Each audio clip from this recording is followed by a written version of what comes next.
Hello, welcome to my channel. This is an angel gown and I want to show how we will be whip stitching the hem.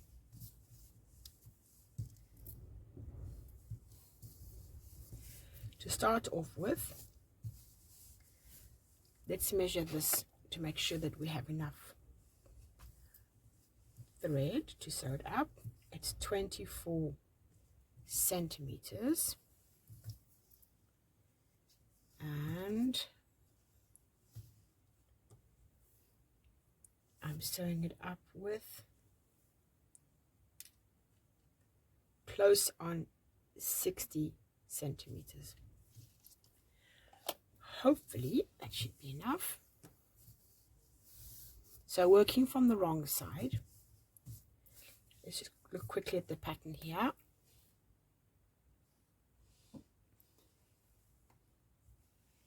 Where am I? Okay, zoom in. There are 4 rows, then the eyelet row or picot row, then 3 rows, and then the cast off. And this is a particular pattern. Could have just been a row of garter. Now, when I make my little angel gowns, and I have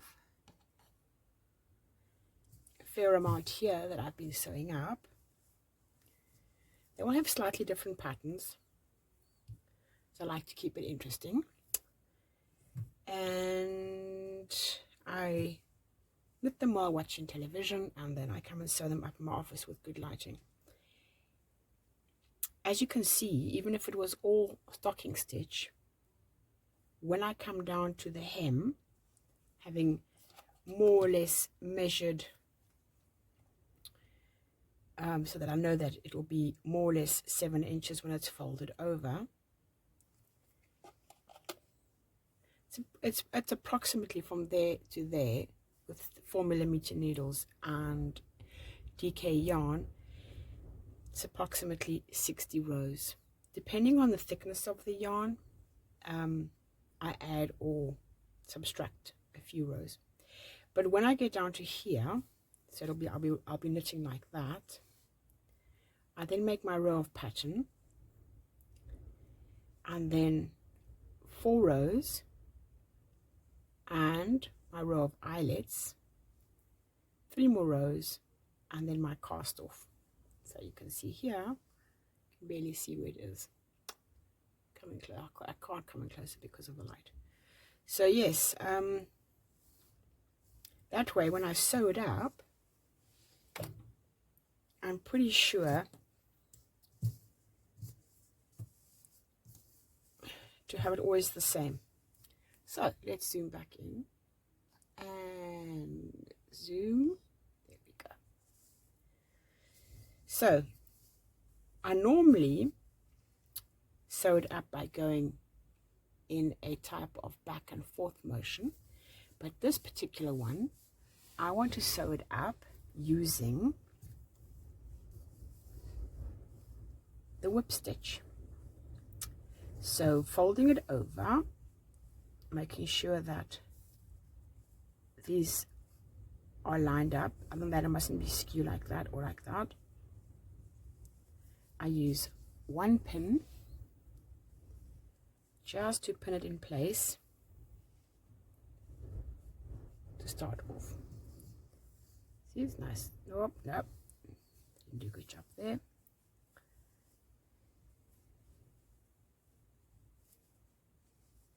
It's a little bit tricky. It's a bit better, just so that it doesn't move. Then using a darning needle, let's move this a bit. Using a darning needle with a blunt point, I thread the long tail, working on this row here. I catch it and pull it in place. want to, I can just go through here and then come out. This first little corner, it's a bit tricky, but I do want to secure it firmly. There. Now you're probably wondering why I have one stitch that is different from the stocking. It's because to stop the edge from curling over, which is what happens when you do stocking stitch, in my stocking stitch, when I come to the end, both sides, so this would be knit, purl, 2 knits on that side, 2 purls, knit, purl, and when you come down to the end, purl, knit, 2 purls, turn over, 2 knits, purl, and then knit. That creates the stocking. Now this hasn't been washed or pressed or anything, and you look how beautifully it lies. So when it comes to sewing it up, it's a little bit tricky, and that is why the pin being in place is so helpful. Now, as a guide, because I've made this little pattern on the side, as a guide, I know that the row that I'm working with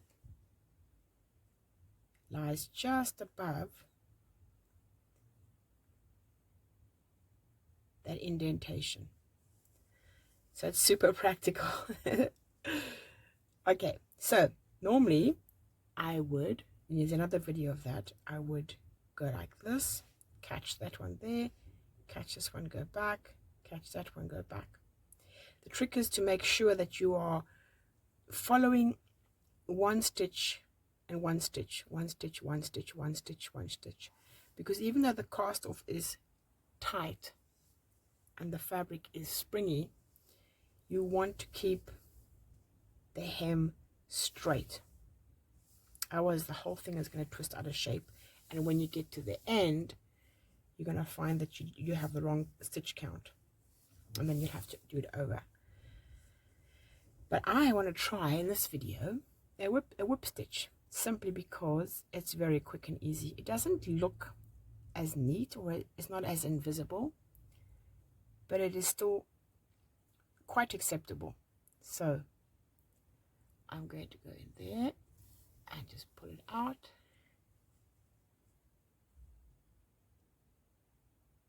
And then go through there, pull it out.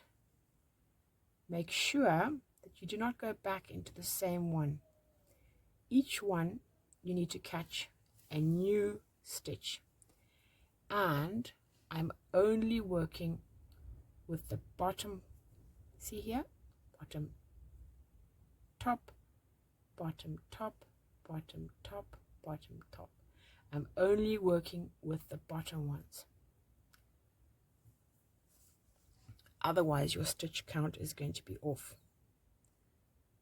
So there we go, and I think it's called a whip stitch because you literally pull it and then you whip the thread back. There we go. Have to make sure that I do not go back into the same one as before, and that I'm always using the bottom stitch of this row here. Take out the pin, no longer need that. So this is much quicker than the other method, and we will see the result at the end. I won't even pause the video as I did the other one, simply because this is going so quickly. I'm not pulling very tight. I don't want to disfigure the stocking stitch on the other side, just enough to keep it in place. See, it comes to an end. See, there we go, a little tug, but not pulling tight, just a little tug.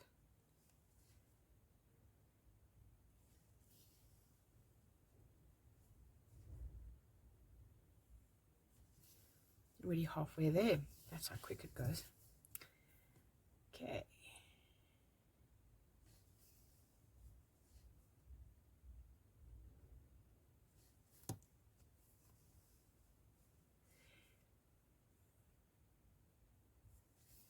Always making sure to catch the bottom and a new V on the cast off. Okay, that's the top. There's the bottom.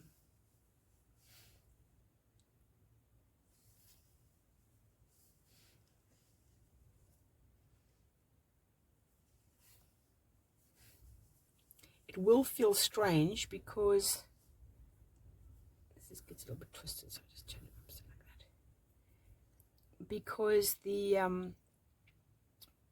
cast off is tight, and the main body of the work is very, very flexible.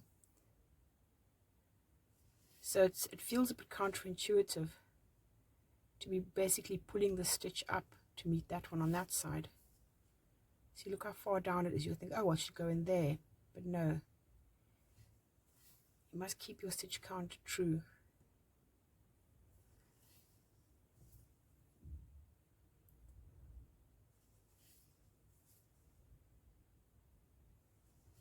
Coming to the end. Hopefully I have enough yarn. This gown is a little bit wider than the other ones. Other ones are 22 centimeters. I use my arm when I'm finished my work before I cut the thread. I make it more or less half an arm on the generous side for this particular gown. Make sure I'm not used to doing the whip stitch. It goes so quickly. Okay, so I'm coming to the end and all looks good. Now, when I am casting off, it's a technique of knit one, knit another stitch, and then pass the first stitch over. But as I like this to come in a little bit, I tend to knit the first 2 stitches together. And that does bring in this just a little tiny bit away from the edge. Okay, so here gets a bit tricky.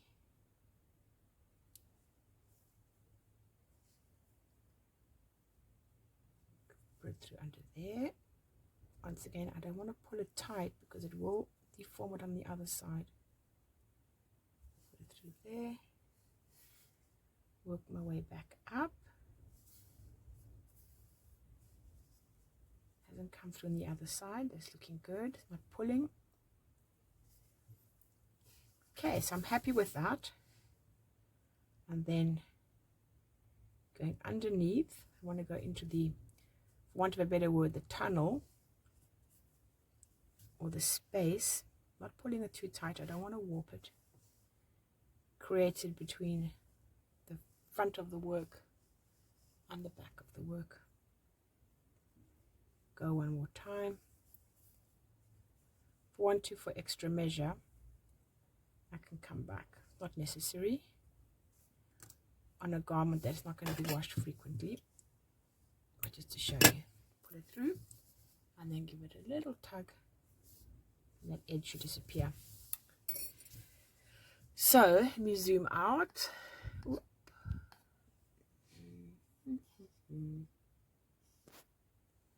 Okay, what is that? That's the light. So here we have the finished gown. This one I think is a touch smaller than the other, shorter than the other ones. Yeah, just under 7 inches, 18 centimeters. And it will be paired up with a little hat, this little bonnet. It will have a ribbon on it. These articles all first need to be washed, and then a little bow will be added somewhere on the dress. Not too sure where. And there we go. So there's different types of yarn give a different effect.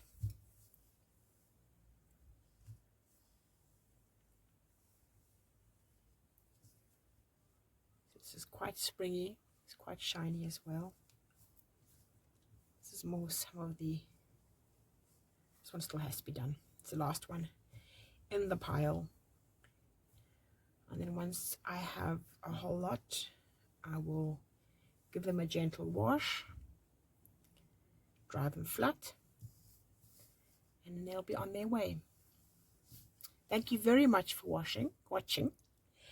And if you want to know more about the patterns, this one is my own variation of a pattern by Jeannie Murray, and you can find it on Ravelry.